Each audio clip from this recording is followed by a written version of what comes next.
ये वो बुद्धि नहीं जो संसारिक है, ये वो बुद्धि है जो आपको शैतान जब फंसाने की कोशिश करता है, आप वचन के जरिए और इस बुद्धि के वरदान के जरिए बाहर आते हैं। पर आज मैं इस वरदान के बारे में बात नहीं कर रहा हूं, मैं आपको इसलिए सिखा रहा हूं, ये बुद्धि का वरदान होना आप में जरूरी है।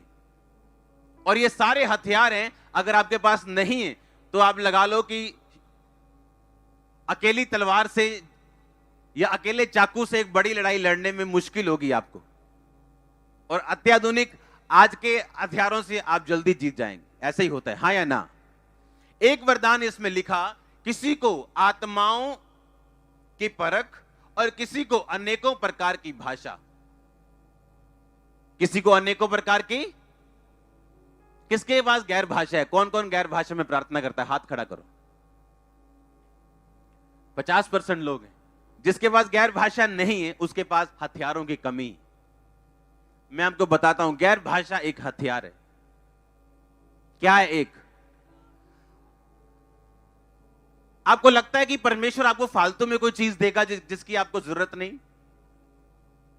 आपको लगता है कि जब परमेश्वर ने 120 लोगों को पवित्र आत्मा से भरा था और लिखा वो अन्य अन्य भाषाएं बोलने लगे, आपको क्या लगता है कि अन्य भाषाएं वो बोलने लगे, क्या ये सिर्फ एक मात्र सामर्थ का प्रभाव था या सचमुच किसी काम के लिए उनको गैर भाषा दी गई थी?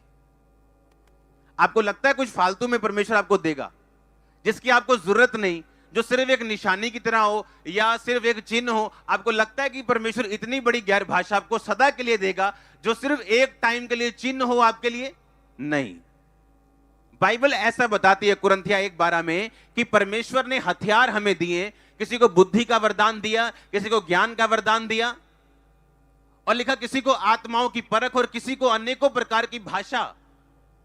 अगर यह फायदेमंद नहीं थी और अगर यह हथियार नहीं था तो परमेश्वर ने कलीसिया को क्यों देना था? फिर यह बात बताओ मेरे को।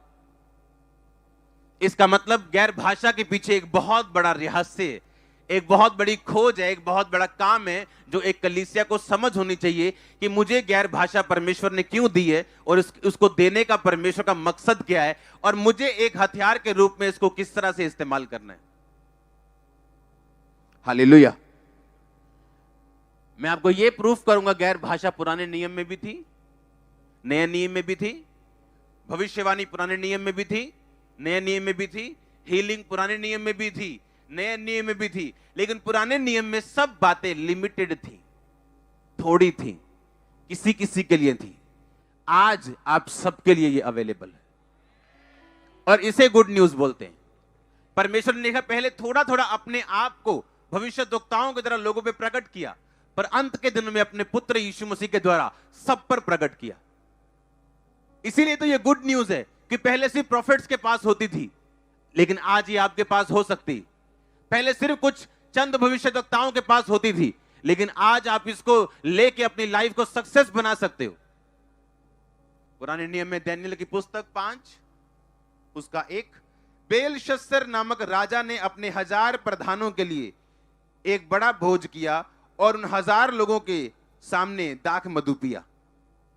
दाख मधु पीते पीते बेलशस्सर ने आज्ञा दी कि सोने चांदी के जो पात्र उसके पिता नबूकदनेस्सर ने यरूशलेम के मंदिर में से निकाले थे उन्हें लाया जाए कि राजा अपने प्रधानों, रानियों, रखेलियों समेत उनमें पिए। अब जो सोने के पात्र यरूशलेम में परमेश्वर के भवन के मंदिर से निकाले गए थे वो लाए गए और राजा अपने प्रधानों, रानियों और रखेलियों समेत उनमें पीने लगा। वो दाख मधु पीकर सोने, चांदी, पीतल, लोहे, काठ, पत्थर के देवताओं की स्तुति कर ही रहे थे कि उसी घड़ी मनुष्य के हाथ